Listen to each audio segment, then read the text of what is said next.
மூணார் பகுதியில் நாளுக்கு நாள் காட்டு யானையின் தாக்குதல் அதிகரித்து வருகிறது. கடந்த தினம் தேவிகுளம் ஓடிகே டிவிஷனில் இறங்கிய காட்டு யானையான படையப்பா ஒரு பசுவை தாக்கி கொன்றது. ஓடிகே டிவிஷனை சேர்ந்த மதியழகன் என்பவரின் பசுதான் கொல்லப்பட்டுள்ளது.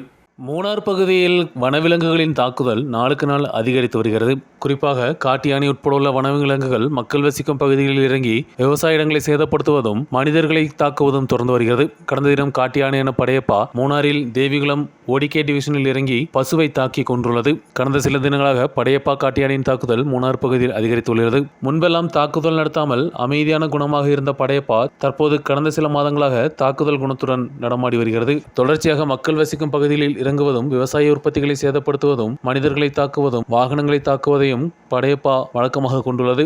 தற்போது கால்நடையையும் படையப்பா தாக்கி கொண்டுள்ளது அதிர்ச்சி ஏற்படுத்தியுள்ளது. கடந்த 2 தினங்களுக்கு மேலாக இந்த பகுதியில் சுற்றித் திரியும் படையப்பா காட்டு யானை கடந்த தினம் இரவு 11 மணிக்கு தான் இந்த பகுதியில் கட்டப்பட்டிருந்த பசுவை தாக்கி கொன்றது. தேவிகுளம் ஓடிகே டிவிஷனை சேர்ந்த மதியழகன் என்பவருக்கு சொந்தமான பசுதான் கொல்லப்பட்டது. நாளுக்கு நாள் படையப்பா காட்டு யானையின் தாக்குதல் அதிகரித்து வரும் நிலையில் காட்டு யானையும் வனத்திற்குள் விரட்டுவதற்கும் யானையிடமிருந்து பொதுமக்களையும் சொத்துக்களையும் பாதுகாப்பதற்கும் வனத்துறை நடவடிக்கை எடுக்க வேண்டும் என்றும் பொதுமக்கள் கோரிக்கை விடுத்துள்ளனர்.